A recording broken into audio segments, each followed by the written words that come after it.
everyone, this is Gail. Welcome to my channel tonight, Overcoming the Obstacles. I am here with Stellar Piper, and we are going to start the Bible study tonight. We're talking about Naomi. Now, Naomi is an interesting character in the Bible.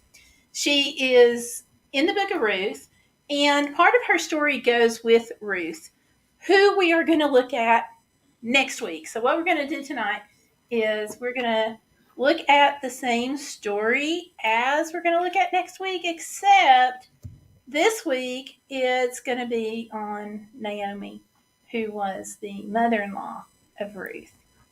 And Stellar Piper over here is going to help me out. I'm going to do my best. Yep.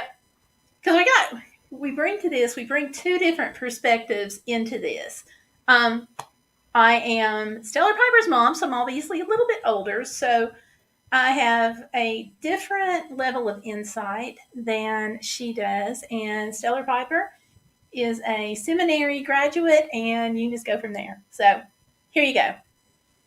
I'm a seminary graduate. I have worked in churches. I've led music and designed Bible studies, and I'm happy to lend a hand wherever I can. I hope that was enough of a... I think that's so. And she plays flute. Oh, yeah, I do that too. You do that too. So our Bible study questions are down below in the description box. So you can download that study guide or look at it, kind of follow along with it. And we also have a link in the box down below to a free prayer journal. Now that's on Google Drive. And there is no catch. I am not asking for you to sign up for anything or do anything. You don't have to pay for anything. All it is, it's a free download. It's our gift to you for being here tonight with us. And that's down, like I said, in the description box. But it is on Google Drive, so you may have to have a Google account, which if you are watching this and if you are in our chat, chances are you already have a Google account, because that's what you're using right now to follow us along. So there we go. That is yours. And y'all, feel free to share this and tell your friends about us. We're here 8 o'clock on Sunday nights doing the Bible study discussion, and chime in, drop your comments down in this discussion box, because we like hearing from you. Comments are welcome. Questions are welcome. Yes. So just drop them in the chat. And I'm pulling up our study guide right now. While she's doing that, I dropped a link to the scriptures we're going to be discussing in the chat box. It's in the chat box? Okay. Look for that. Awesome. So the Bible study prayer guide is what I'm pulling it up, because I want to read the questions to you as we kind of go along with this, just so you kind of know where we're going if you haven't looked at the study guide yet. So I think it will be helpful. And okay, so the Bible study guide is, I'm going to share the screen for just a second so you all know kind of where we are. The Bible study questions. And Stellar Piper, did you happen to post this in the group? I did not. Okay. Well, we'll have to go post that in the group then in a few minutes here. All right. So when you go to the Bible study guide, scroll all the way down to the bottom right here. You can see which one we're working on this week is Naomi. And then just scroll on down the study guide, down. Oops. And there she is. So these are the questions we're going to be looking at, and now you know where to find them. So, yay.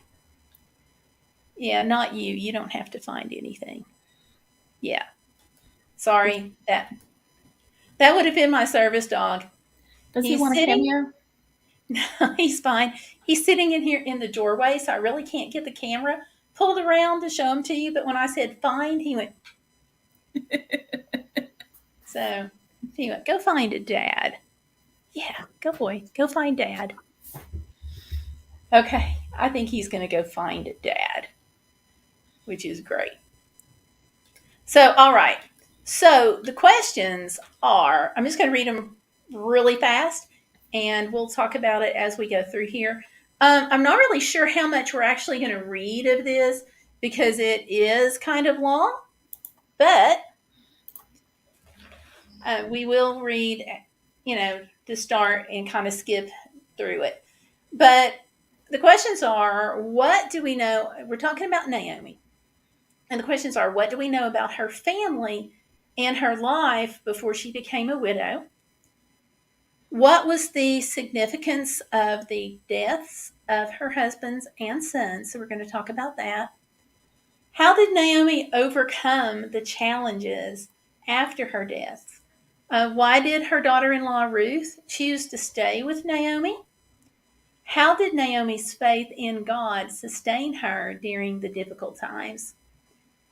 How did her actions help to bring about God's plan for their lives? What lessons can we learn from Naomi's experiences with faith? And how can we apply, most importantly, how can we apply Naomi's lessons to our own lives today?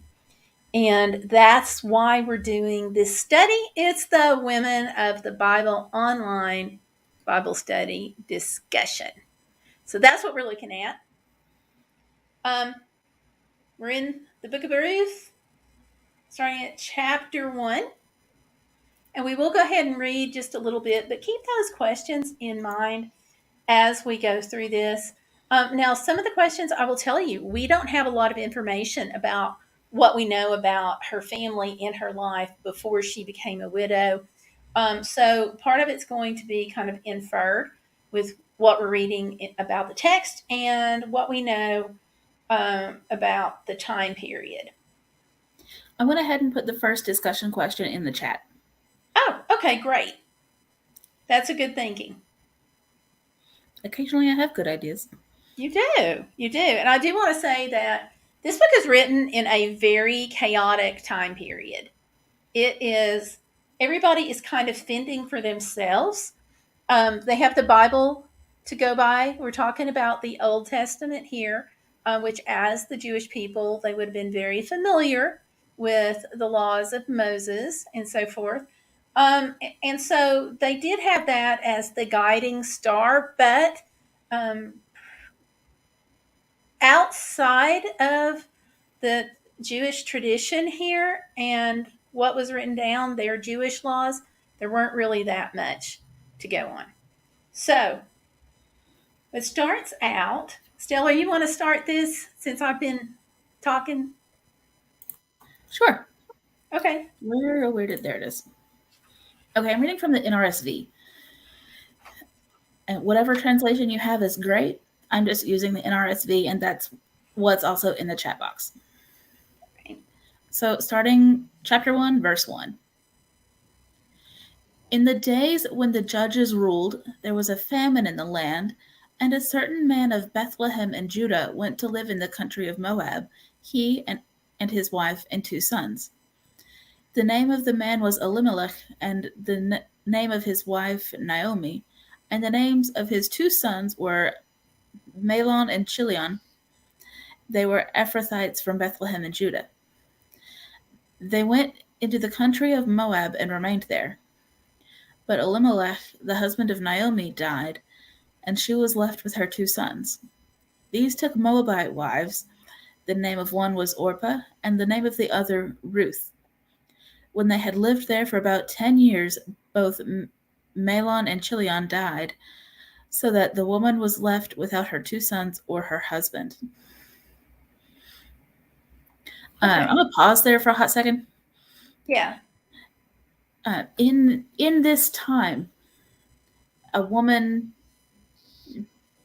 basically could not exist without male relatives to provide for her. Right. They were protection, they were provision, they were everything. Protection, provision, stability, security, all of that. So, Do you want to keep going? no, let's talk about this just a minute. Okay. So they're from Bethlehem, and who's coming from Bethlehem later? Jesus. So later on. So they're from Bethlehem. There was a famine, and so because of that, they left Bethlehem and went to the country of Moab. Now, you mentioned Moab's death. I'm sorry, you mentioned Amalek's death.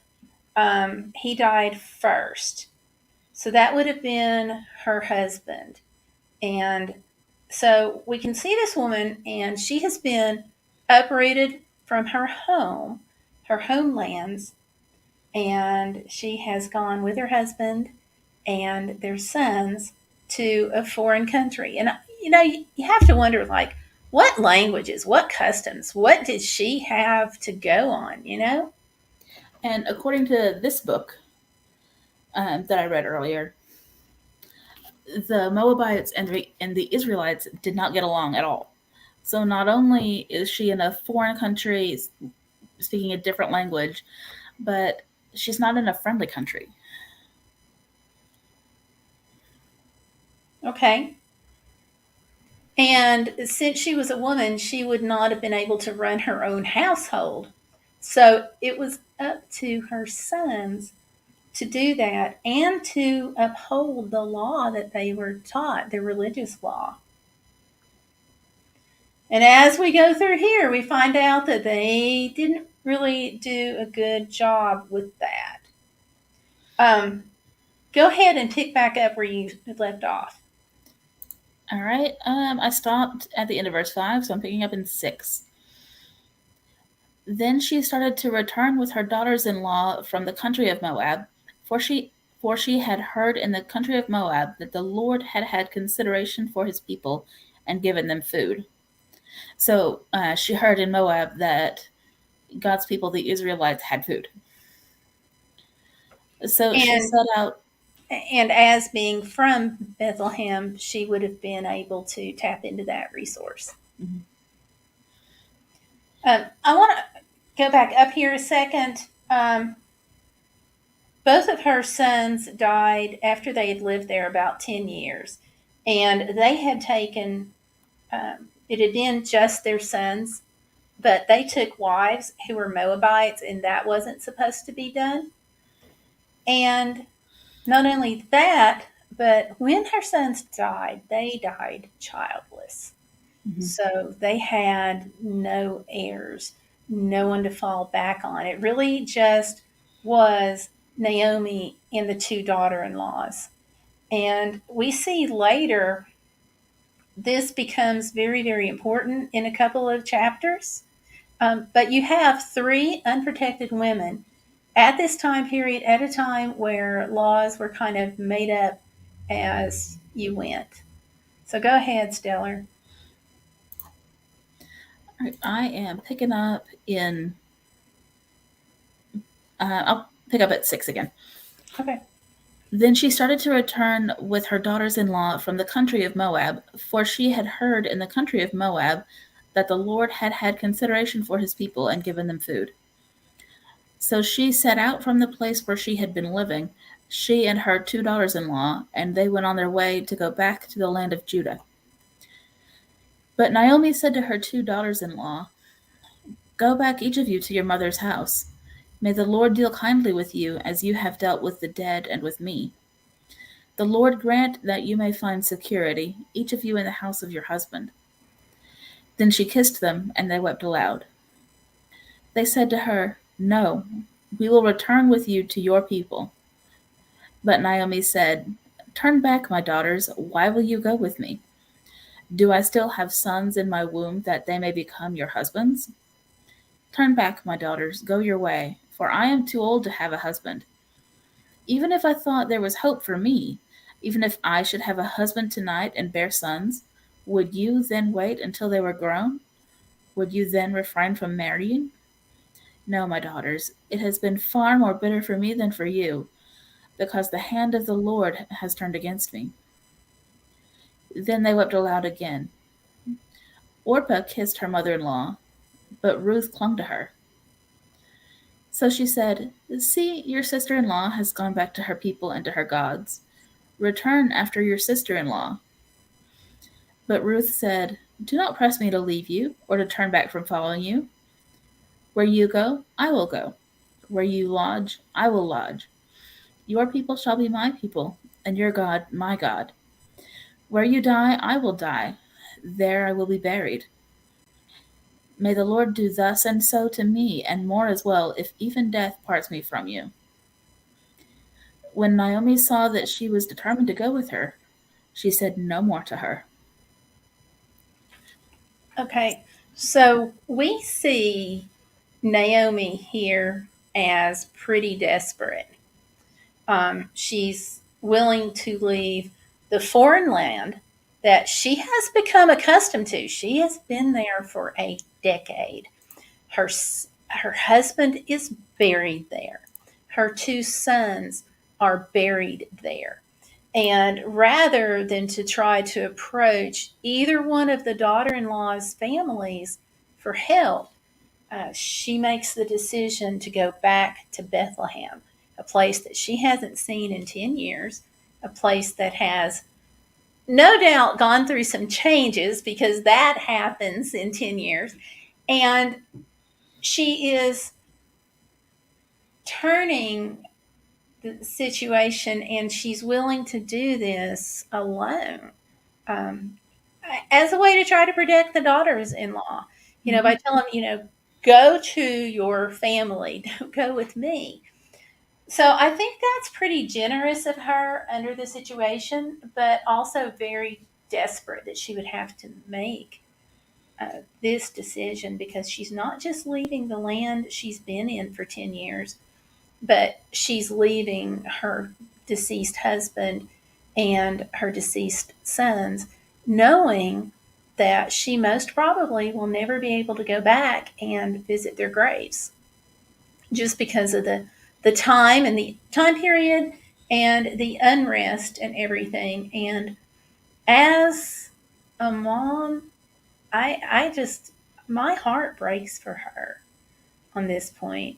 And, she says it's more bitter for her than for the daughters in law. And I can see where that would happen, where she would be bitter because she feels like the God has turned against her. You know. But I think the interesting thing that I think, and Stellar Piper, I want your opinion, and y'all, if you're in the chat, just dive in, type in those questions. But what I actually see is a God who has saved her. Her husband took her to the land of Moab, away from her home. He took her into a hostile country. He allowed his sons to take Moabite women for their wives, and that was not supposed to be done. And so it was the husband and the two sons who perished in a foreign land, and their bones weren't even removed to go back home to Bethlehem. The commentary I read said one interpretation is that God allowed Elimelech and his sons to be killed because they took Moabite wives. Okay, that is not in mine, but that's, I can see that. I can see Yeah, that. I can see it, and I'm not quite sure I agree with this particular author, but it's a good thing to keep in mind. And Naomi's comments about I'm too old to have a husband, and will you wait on my sons to grow up to be married to marry them? At the time when basically women were passed down to the heir of the deceased. So the heir would then provide. And Women's Station Channel is saying it seems like the daughters-in-law were the heroes. Definitely Ruth, Yeah, and we don't know how long Orpah stayed with her, but you've got a point there because she did stay with her for a while. But don't you think that by talking about where is it? Talking about, going back to what you just said about her being, she's too old, she can't have any more kids, and even if she did, the girls are not going to wait on him to grow up. And it's more bitter for me than it is for you. That really speaks to me of somebody who is grieving and depressed, for sure. Absolutely. which I don't blame her for being. I don't either. Poor I would Naomi be was kind too. of at the end of her rope there. Yeah. And that may have fueled into her depression, her desperation to leave. I fully agree. Fully agree with you there.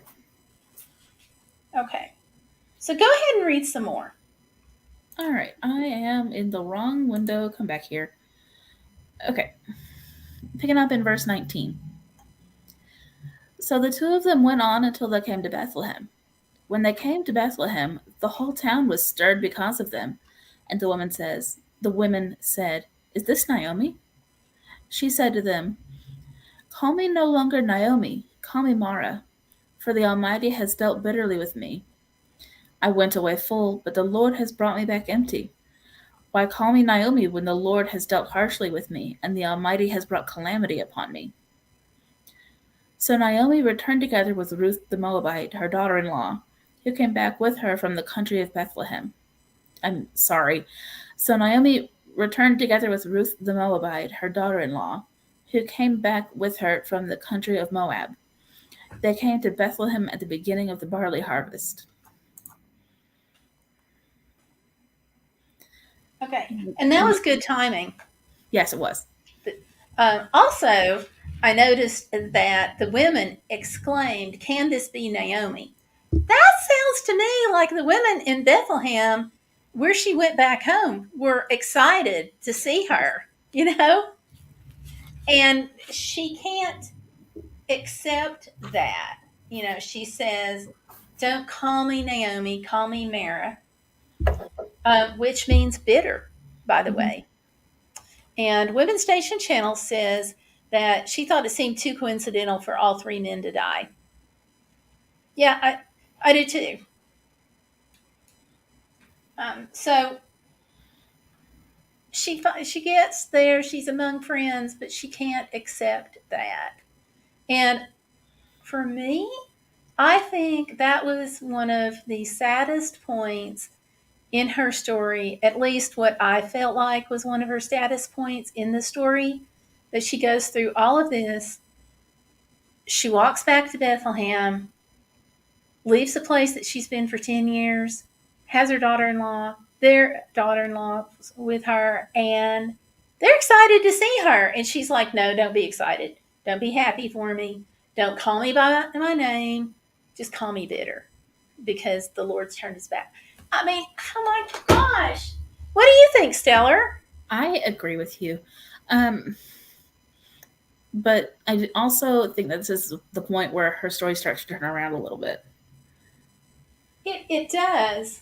It definitely does. But I just want to give this woman a hug.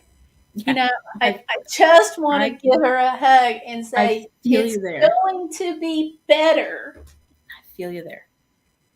Anybody else want to give her a hug? I want to give her a hug. So, but now there's a couple of things going on here with where she is. One is that she has a relative on her husband's side from the same clan whose name was Boaz. So she's actually going to where she knows people are going to be friendly, or at least she Mhm. hopes that people are going to be friendly.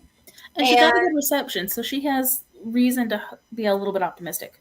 yeah, and she's not. So it's Ruth who in a few minutes, just go ahead and read this section. I don't want to jump too far. You just go ahead. Just dive in. Just read this. All right, starting at the top of chapter 2. Okay. Now, Naomi had a kinsman on her husband's side, a prominent rich man of the family of Elimelech, whose name was Boaz. And Ruth the Moabite said to Naomi, "Let me go to the field and glean among the ears of grain, behind someone in whose sight I may find favor."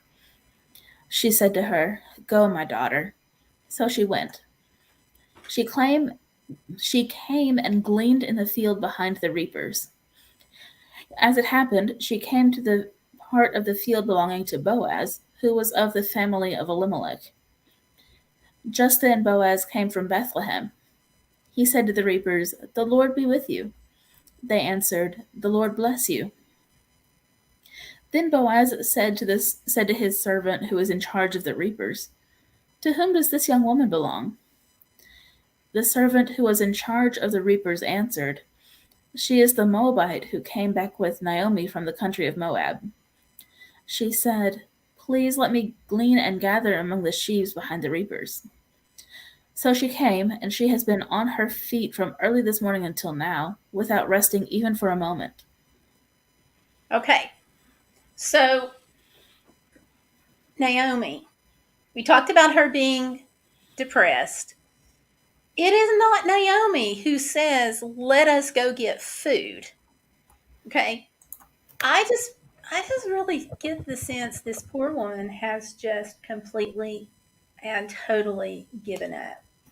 So, I mean, she's not even the one that says, "Oh, let's go glean," or "Let's find somebody we can get, some favor from," because that was really hugely important.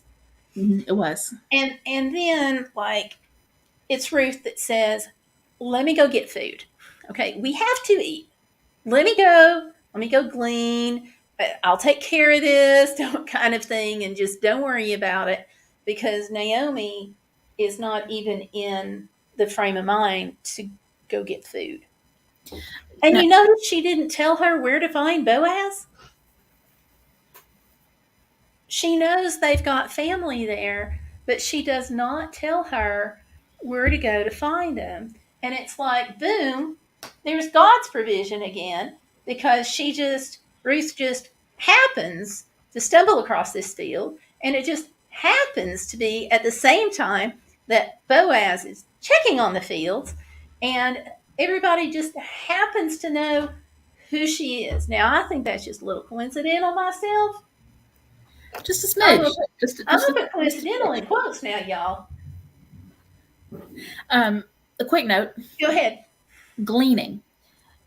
Yes, Back in the day, like when this was written, I agree. the people harvesting would go through and gather the grain, but they only went through the field once. So if anything got skipped or got missed, that was left.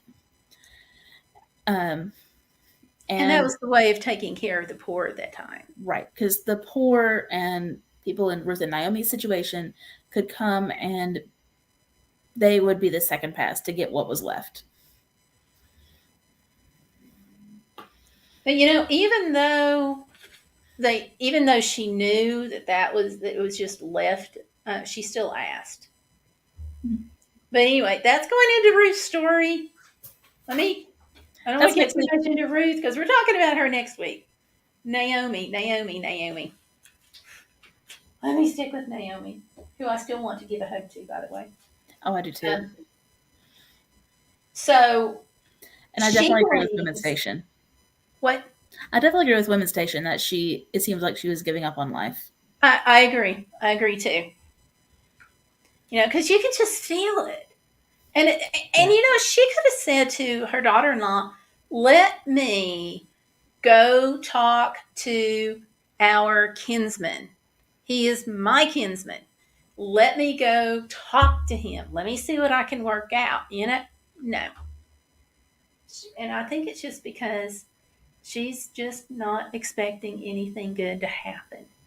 And I hate that. But I also think sometimes we get in that trap.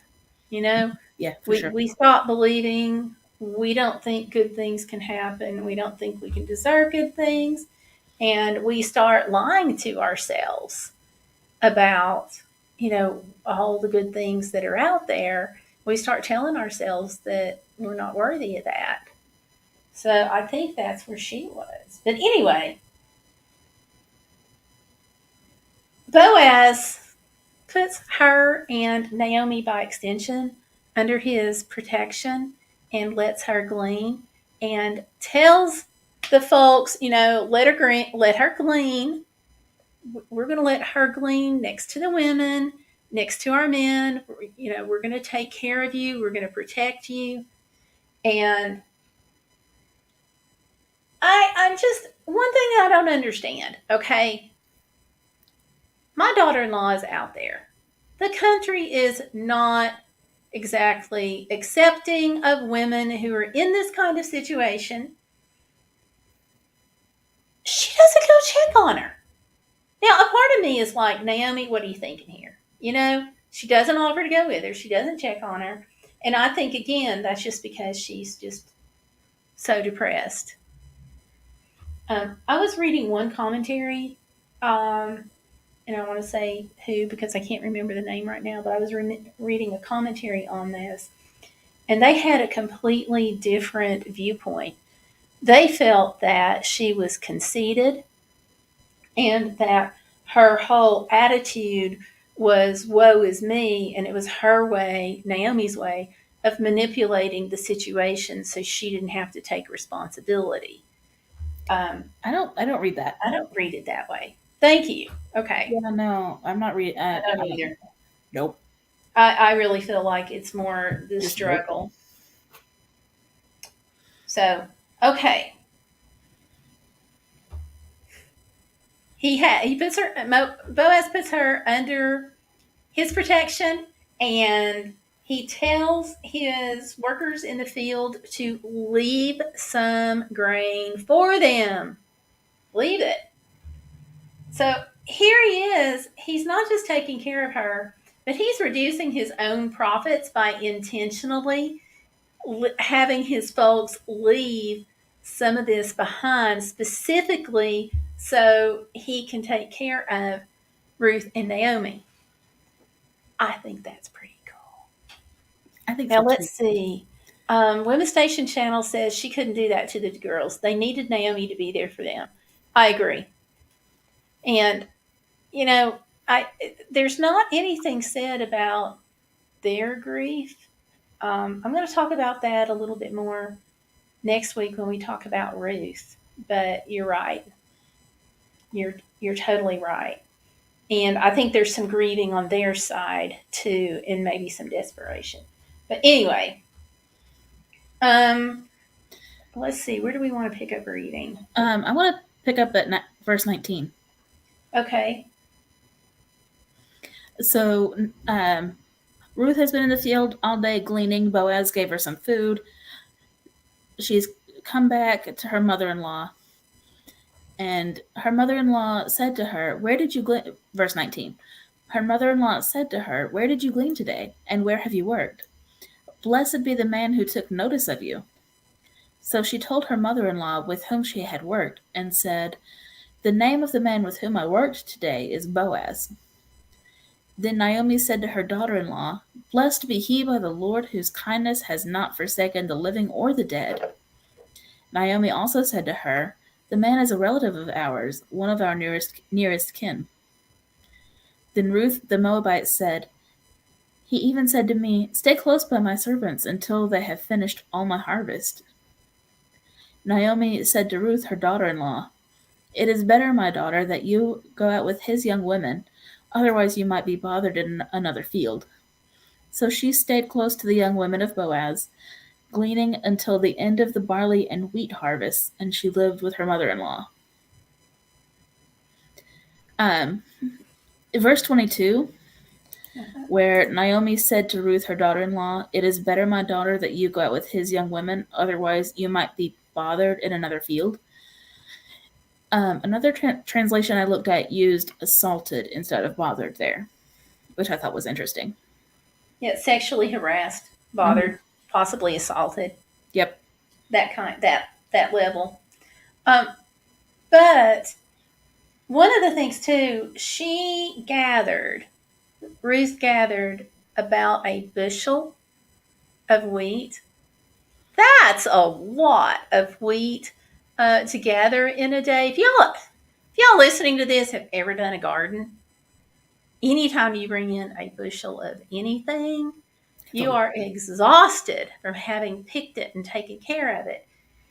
And not only that, but she took the rest of her lunch home to Naomi. So it's pretty much, Naomi is being cared for. And it's not until she sees how much that Ruth has gathered, and she sees and hears, rather, how nice Boaz is being to them, that you kind of start to see her depression start to lift a little bit. She begins to hope a little bit. Yeah, and I'm really glad. So then it goes on.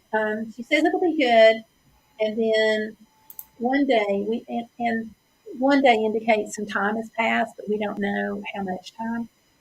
Um, she says to Ruth, I must find a home for you where you'll be well provided for.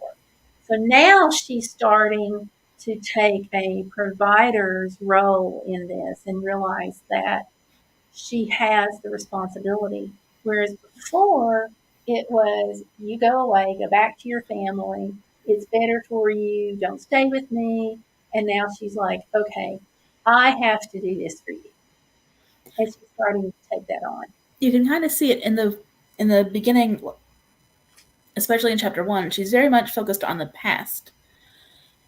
But as we get into chapter 2, she becomes a little more focused on the present. This man is our kinsman, that kind of thing. But here, chapter 3, she starts looking toward the future. Yep.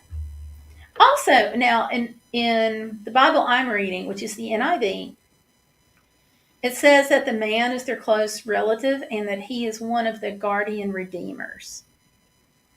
So you have relatives, you have kinsmen, but then you have the guardian redeemers, and they're the ones who step in when a family member is in trouble. They're the ones that step in and help. And as a guardian redeemer, he would have been expected to do these things. But he went a little bit further than what a lot of guardian redeemers do. And later they talk about, oh yeah, there's another guardian redeemer who's actually closer to you and ahead of me. So he is a generous person, taking care of both Naomi and Ruth, and doing it cheerfully and going that extra mile, which says a lot about his character too. But Yeah. anyway, um, in fact, let's skip on down to that. Just briefly, there is this scene that we need to read about Naomi sending Ruth to Boaz, just to get that covered. And actually, we don't need to read it, but basically, she sends Ruth to Boaz. She says, go uncover his feet, sleep at his feet, and he'll tell you what to do from there. So she does that. But just after that, is where it comes in about the other guardian redeemer. And here we go. When Ruth is at the feet of Boaz, um, they have a conversation, and he says, "Bring the shawl that you were wearing and hold it out." And when she did, Boaz poured into it 6 measures of barley and placed the bundle on her. Then he went back to town himself. So he's providing, and then she gets home, and Naomi wants to know how it went. And this says, and I'm skipping down, Ruth chapter 3, verse 16. When Ruth came to her mother in law, Naomi asked, "How did it go, my daughter?" Then she told her everything Boaz had done for her and added, "He gave me these 6 measures of barley, saying, 'Don't go back to your mother in law empty handed.'" Then Naomi said, "Wait, my daughter, until you find out what happens, for the man will not rest until the matter is settled." So this it's a change in how she is Mhm. viewing, how she's talking about her, because Naomi has gone from, calling them daughters-in-law and, saying go back to your families, and she's gone from the constant references of daughters-in-law to now there's a change, Mhm. and Ruth is her daughter. So I feel like that is not just her having this brighter outlook on life, but I think it also indicates that their relationship's gotten closer, Mhm. you know. And okay, then it goes over and they talk about the guardian redeemer comes in. And Boaz told Ruth at one point that there's another guardian redeemer that's closer to you than I. Okay. Basically, that guy's number 1 in line. I'm number 2 in line. So we're going to go work this out. And that's what Naomi is referring to when she says, wait till you find out what happens. For the man, Boaz won't rest until the matter's settled. That would be the matter of Ruth and Naomi. So it says, I'm just going to read a little bit of 4, then I'll let you pick it back up. Meanwhile, Boaz went to the town gate and sat there, just as the guardian redeemer he had mentioned came along. Boaz said, "Come over here, my friend, and sit down." So he went over and sat down. And you know when somebody says that to you, it's important. Yeah. And Boaz took 10 of the elders in town and said, "Sit here." And they did so. So the elders were part of the decision makers, very valuable witnesses. These are the people you wanted to have um, sort of on your side or serving as witnesses at least. Then Boaz says to the guardian redeemer, and this is something that I did not realize until reading this for like the second or third time, and it really says something about Naomi right here. Then Boaz said to the guardian redeemer, "Naomi, who has come back from Moab, is selling the piece of land that belonged to our relative. I thought I should bring the matter to your attention and suggest that you buy it in the presence of these seated here and in the presence of the elders of my people. If you will redeem it, do so. But if you will not tell me, so I will know. For no one has the right to it except you, and then I'm next in line." All right. Naomi's a landowner. And I always, after I read that and it hit me, wait a minute, she owned land. They could have been planting some of their own food. Well, But Naomi they was could just, have, but I don't think also, she had her head around it. You started to say something. Go for it. Dive in, girl. they could have planted their own food, yes, but I'm not sure. Um, Naomi is older by this time, and I'm not sure she would have been up to the heavy farm work, and Ruth couldn't have done it by herself. Hired help. Friends. Maybe. Going to your kinsman, your redeemer, and saying, "Could I borrow a couple of your workers for a day? I need some help planting a garden so I can like feed myself." Yeah, I just maybe. feel like, just maybe her mind she just wasn't there because of the depression and sadness. So, Could be. it, and I'm really glad that they didn't wind up with the first guardian redeemer. I have to say that because okay, so when it's just land and Naomi is selling it, the redeemer says, I will redeem it. He didn't get the part that it's a package deal here. He's like, okay, well, it's land. It's kind of like, okay, it's going to increase my holdings. It's going to make me rich. Yeah, I'll do that. I'll redeem that. Um, then Boaz said, oh, by the way, um, on the day that you buy the land from Naomi, you will also acquire Ruth the Moabite, the dead man's widow, in order to maintain the name of the dead with his property. At this, the guardian redeemer said, then I cannot redeem it because I might endanger my own estate. You redeem it yourself. I can't do it. So when it's just property, it was fine.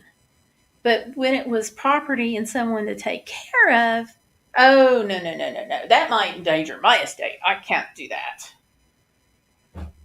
Really?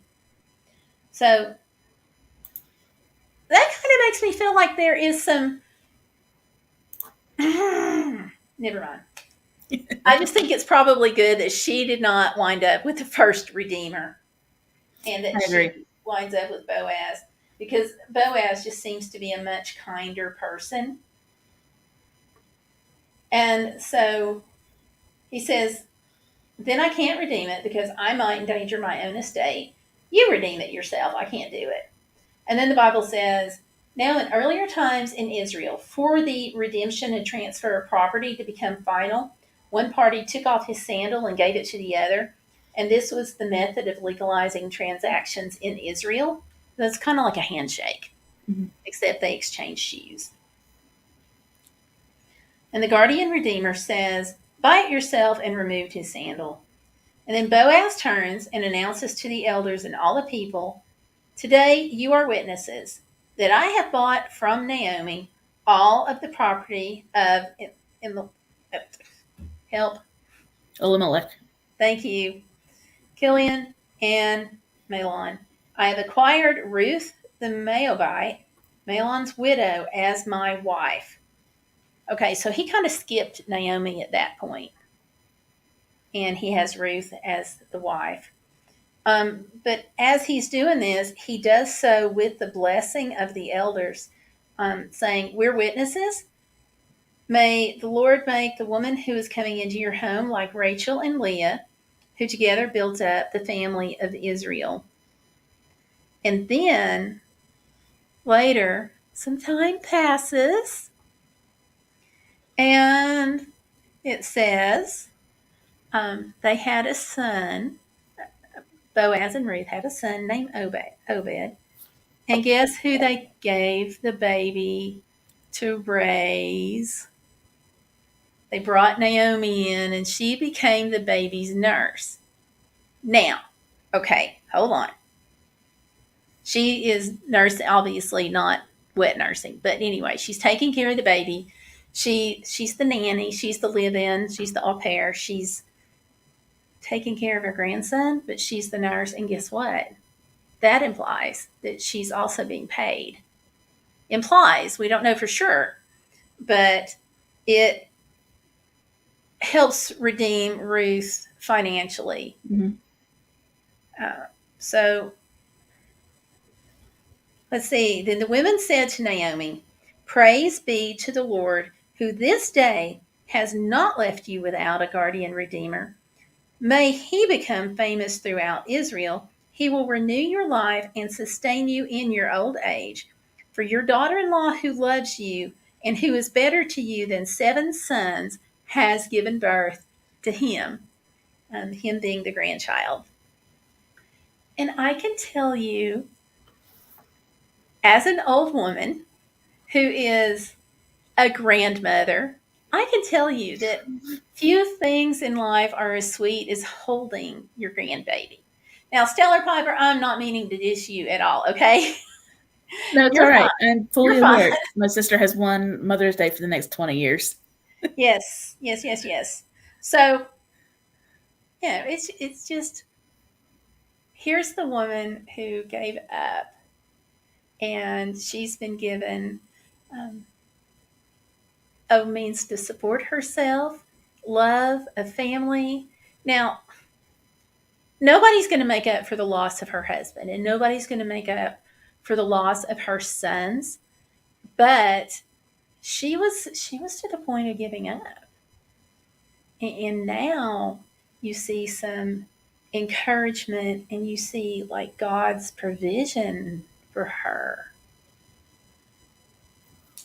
I think that's pretty cool. Stella Piper, what do you think? This book, the one I read earlier, also Okay. made the point that one really great takeaway is God's provision for um, widows and the orphans. And even when there doesn't seem to be a way forward at all.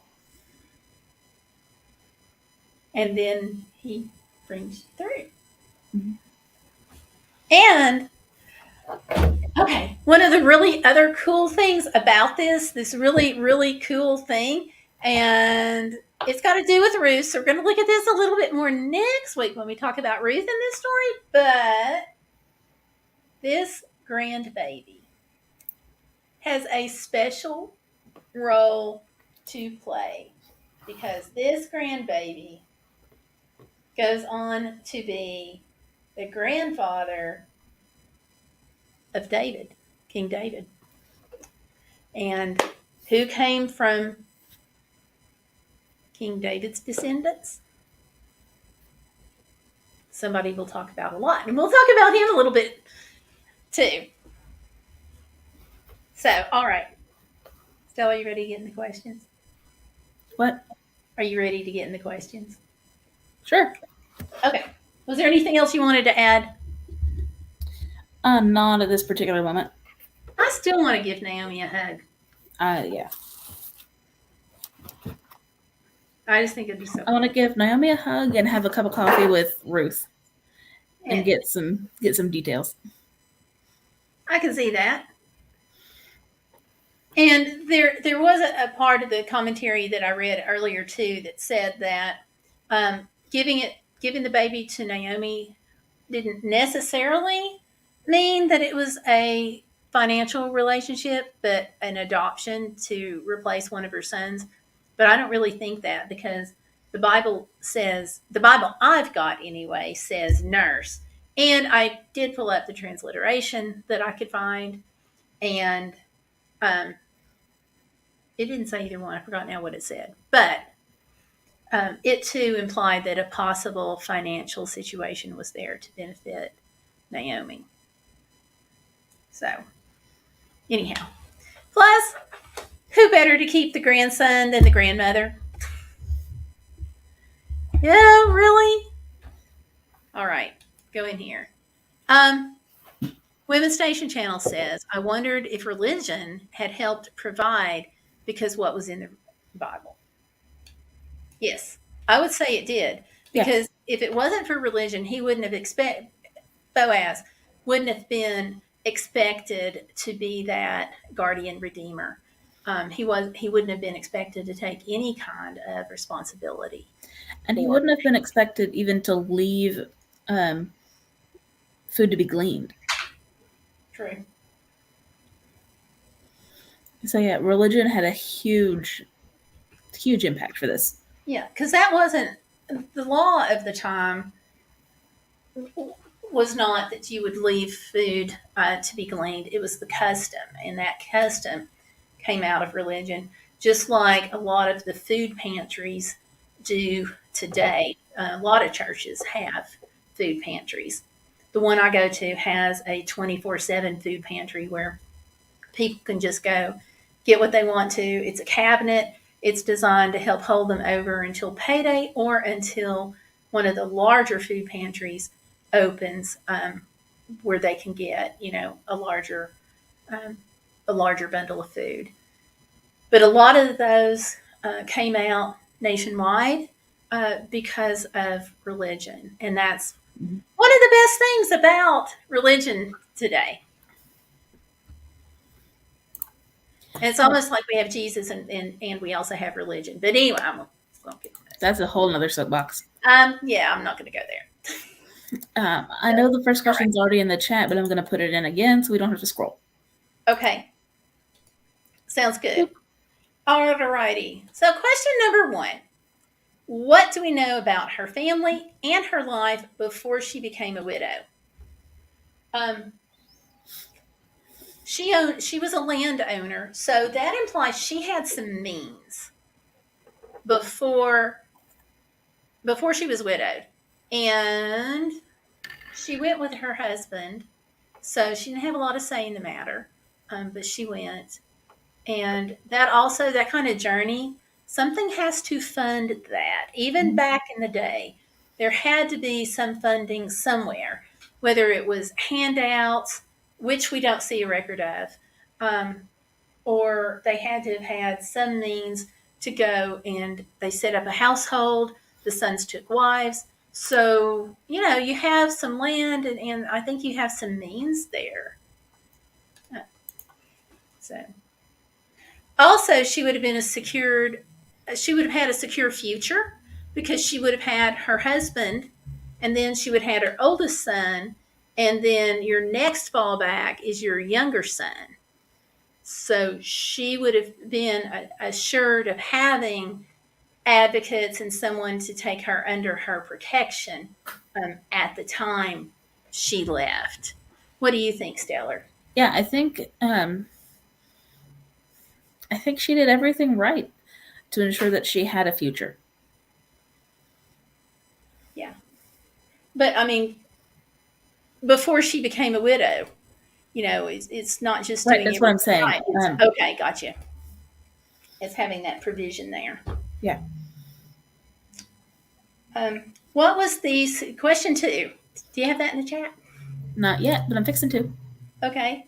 So, what was the significance of the deaths of her husband and sons? Wow. I don't think. Wow. This hit on so many levels.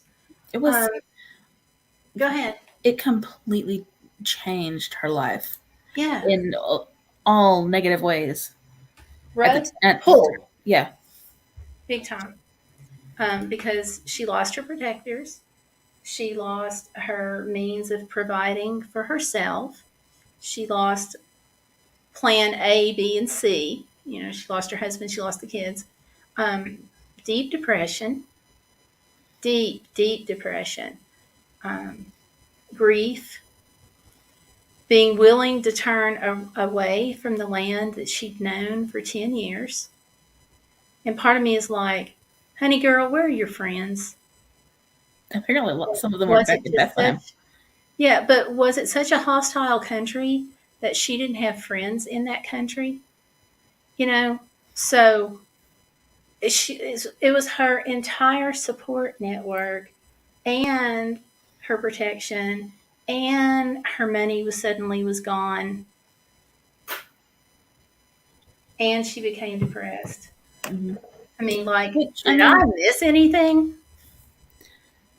I feel like in her situation, almost anybody would be depressed. Yeah. Oh, I'm not saying it's not justified because it was, but the question is, what was the significance? And that Huge. was the significance.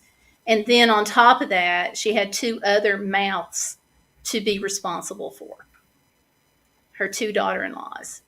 So not only was the situation bad just for her, but she had these other two mouths to feed, and that would have made it worse. Yeah. And that part, turning them away, telling the daughters-in-laws to leave. Um, Back in the earlier days of the country, we had what was called an orphan train, and parents literally gave their children up, put them on trains, and this was an organized effort, and the trains were sent to different areas of the country. The kids lost their identities. They, in many cases, didn't go back home. They didn't get to see their relatives again, and they were adopted out. And in a similar way, I just think that there's a parallel there on God's provision for those kids and God's provision for Naomi, because they were being sent because they couldn't afford to feed the kids. And so you have their parents in kind of the same position or a similar position sometimes as Naomi, and their family members had passed away and they had to send their kids away to feed them. And they were sending them back, they were sending them to strangers. So I just kind of feel like, the provisions are there for both. And let's see, Women's Station Channel is saying that she thinks the death showed the role of women more and how badly they were being impacted on because of it. Yeah, I think I you're right need there. a bell. I need a bell to ring saying yay. It's not a yay, but yeah, I'm there. I agree with you. The commentary I read earlier also pointed out that for Naomi, her position and her identity was defined by her position as a wife and a mother. And with the deaths of her family, her very identity was Shattered. obliterated. Wow. Yep. Okay, and then our next question, number 4, why did her daughter-in-law Ruth choose to stay with Naomi? We didn't get into that much because we're going to talk about Ruth more next time. Yeah, that sounds like a good one for next week. Yeah. I just think that Naomi probably wound up being very grateful that she stayed with her. The women in Bethlehem even said that Ruth was better for Naomi than 7 sons. Yeah. Which is kind of awesome for her. It is, especially the time period, Sure. where sons were everything. And yeah, she's better than 7 sons. It really speaks high of her. One thing, though, I do think that Ruth chose to stay with Naomi maybe out of loyalty Could be. and maybe a sense of obligation. Could be I that don't too. know. We'll talk about that more next week. Number 5. How did Naomi's faith in God sustain her during the difficult times? I feel like her faith was probably very, very shaken. I do too.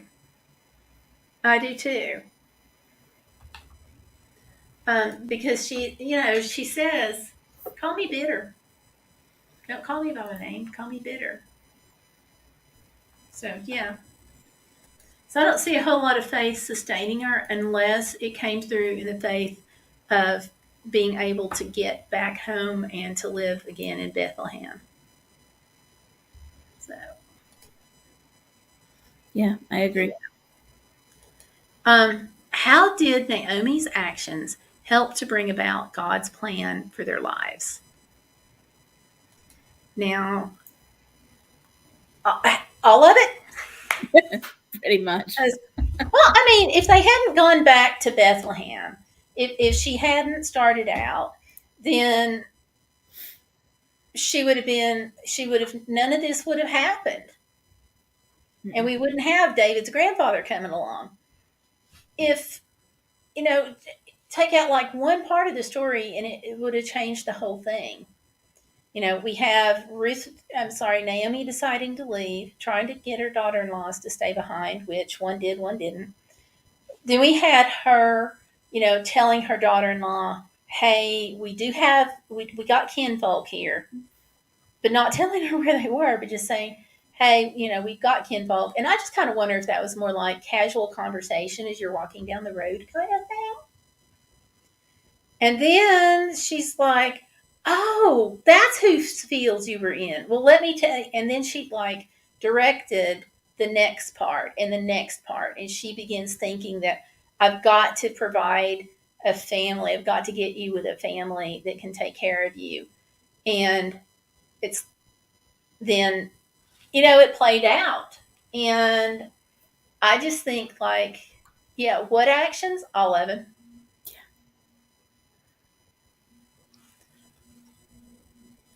Yeah, I think so too.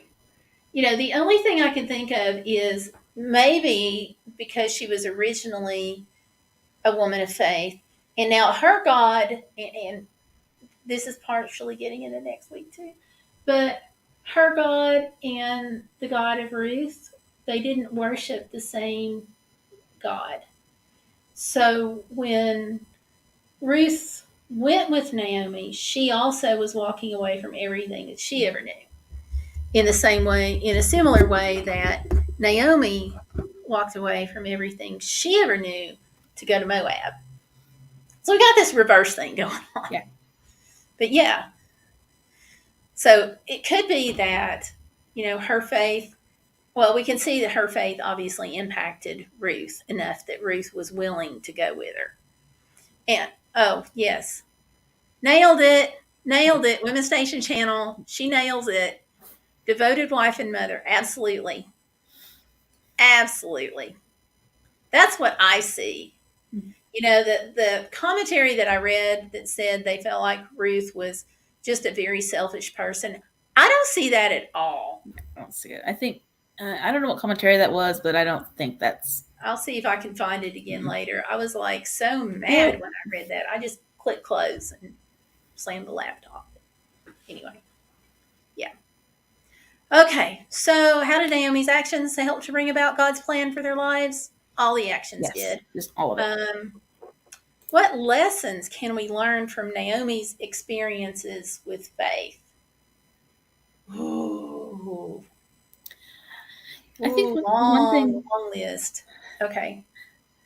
I think one thing we can learn is that when we lose faith, God doesn't. Yeah. I like how you said that. Yeah. I like that because it's so true. And that's really cool. Um, the other thing I think that we can learn is don't give up. Keep pushing. Keep believing, even when it's hard, because God sees the ultimate outcome. We don't. You And can't God, see how a jigsaw puzzle fits together when you're standing in the middle of it. And when we go through life, we are standing in the middle of this giant jigsaw puzzle. And if we're looking to the side at how that puzzle goes together, then we can't see in front of the other side or behind us.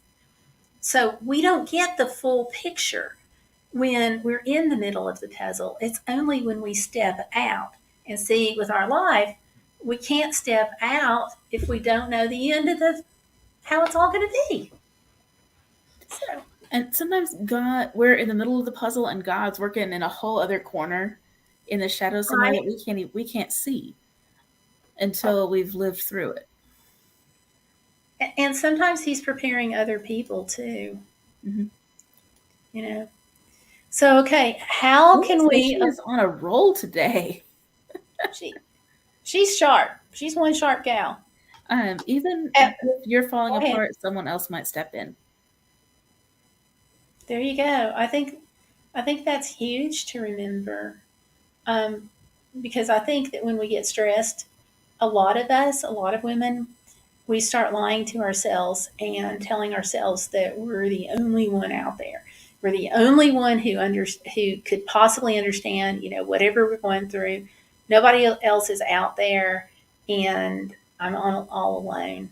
And in reality, we're not. There are, even if we feel like we're alone and we're super depressed, there are hotlines. There are people who care. Oftentimes, there are friends that are just like, if you have had just told me you were going through X, Y, and Z. How many times have you guys heard that happen? Somebody said, if you just said so, and but we lie to ourselves by telling ourselves that we have to do it all by ourselves, and we don't. And we lie to ourselves by telling ourselves that We're not worthy of having people who will walk through whatever path of life we need help with.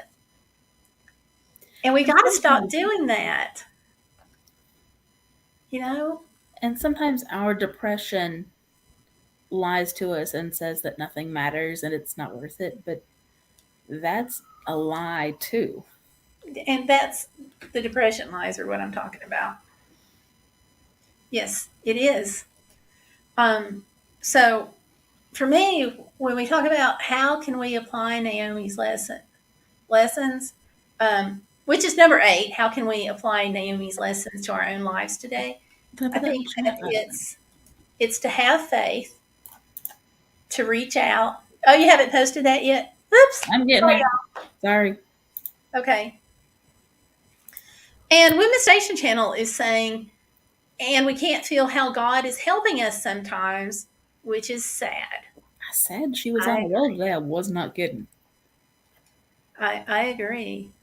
Um, but we have to, I think, too, part of the way that we can train ourselves to see God's provision is to hit live streams like this, to have people we can talk to, and to take the time to really sit down and say, okay, what happened today that was good? And look at it from that standpoint. To really be intentional about finding the good. Um, it's kind of hard sometimes,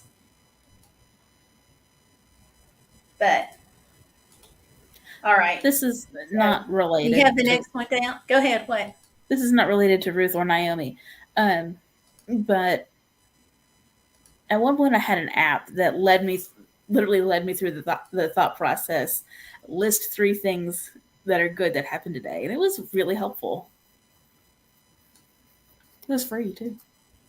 Ooh, free is nice. Free is good. Do you know that app name by chance? I tell you what, if you find it later or when you find it later, come back and put it in the comments section so like everybody can find it because it sounds like a really helpful app to have. Yeah, I'll dig it up. And that's part of the beauty of keeping a prayer journal too. Yes. That link's down there down below. For some people, that prayer journal is just going to be too simple because it's just fill in the blank. But if you're not used to keeping a prayer journal, that's actually kind of a hard thing to do until you get the habit built up. And if you ever get out of the habit, then you got to work that much harder to get back into it. But this study about Ruth and Naomi has been all about God's provision. Mhm. And where is God's provision? And we talked a minute ago about how when she was turning bitter and she felt like God had turned his back on her, and I said, I think that he's actually provided because Yes. she's still alive, and look what her life was beautiful again. So provision, provision. So Stellar, how are you going to apply it? And Women's Station Channel is saying, don't close yourself off. That is the crux right there. That's the whole crux of what we have just spent. Absolutely, don't close yourself off. That's what she summed it up so well. Stellar, what are you gonna say about how can you apply it to your own life?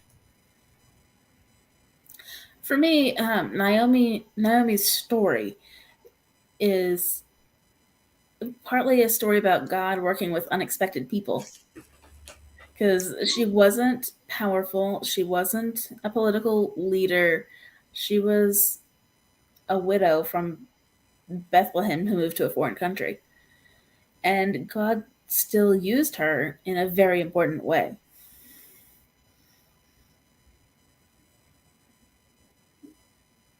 There's he did, and this Yeah. also points out um, the provision was not just for Naomi, even though she was the central figure here. Um, but without Naomi, we wouldn't have had King David. And the provision in this story is a whole lot bigger than Yes. Naomi. With our lives, when things go awry, I think it would help us to remind ourselves that God's provision may be bigger than just us. Maybe we're not supposed to see the outcome of the story. Maybe we just have to play our role in it. Naomi never saw the outcome. She never saw it. Um, but we did, and God did. So I just think that's cool. And you made some stellar points about applying it in your life too. Thanks. Pun intended.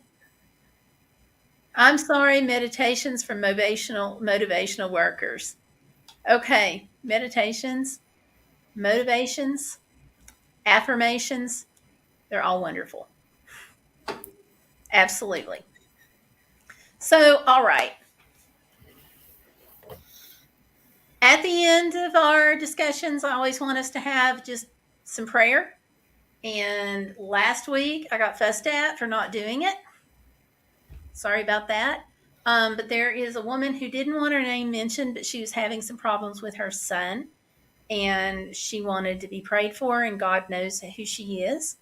So let's mention her in prayer. Also, do y'all know Yankees Outdoors Adventures? Yeah. I know him. Well, I know of them. He is, he's something else. But he's also, I like his channel. It's very positive focused, and he does some fun things about like Bigfoot and so forth, and it's whole fact and or fiction, myths or legends, and it says together let's discover the truth. His page is loading now, but he has cancer. Oh no. Yeah, and it's like a stage 4.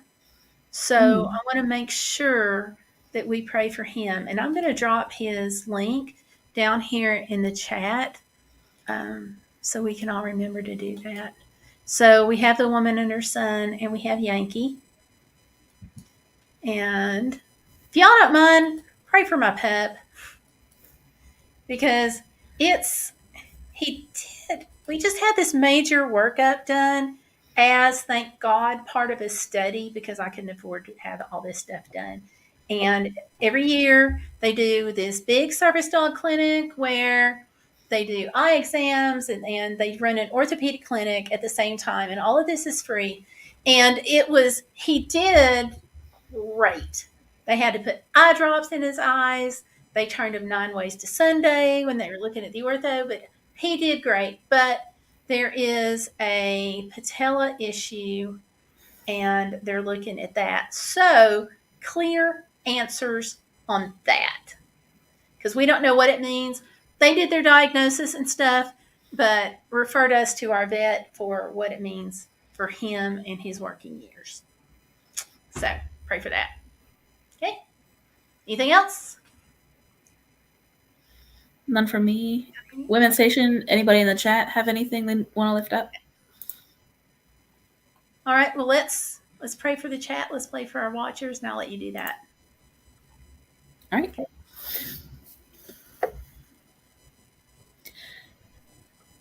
Gracious and holy God, thank you for bringing us together today. And thank you for letting us have the technology to do it. Thank you for speaking to us through your word. And help us be always ready to hear what you have to tell us. Lord, we ask your blessing on everybody in the chat and everybody watching. And we ask your hand in the situations that have been lifted up. The woman and her son. And we especially ask for healing for Yankee's cancer. Lord, we know you are the God who provides. So we ask your provision in these situations to bring good and healing and hope. Be with us as we depart and help us lead lives that bring us closer to you. In Jesus' name, amen. We pray for the watchers in the channel and for clear answers. Amen. Thank you. Thank you, Lori. Thank you. I in it's like in some dogs it doesn't bother them much, according to the vet, and he said that like canine sniffer dogs, therapy dogs, he said they'll sometimes see this, but none of those dogs do mobility work. So we'll see, and it may not be anything that's going to bother them for years. That's what the vet's going to tell us later this week, which is Wednesday. Oh, and if y'all want to see something cute, I'm just going to toss this out there. His birthday video, his whole birthday day, I shoved into like 59 seconds. It's a short, but I thought y'all might enjoy that. So I haven't seen it yet, but I'm gonna. You should. You should. It's just kind of cute and fun. So, all right. So next week, Sunday, 8 p.m., we're going to talk about Ruth and look at her amazing portion of the story too. So, Lori, thanks for coming in. We've got a couple of people that are watching, so thank you all. Thanks for hanging out with us too. So, see y'all Saturday, 8 p.m. So, Sunday, good night, everyone. Night, everybody. Good night.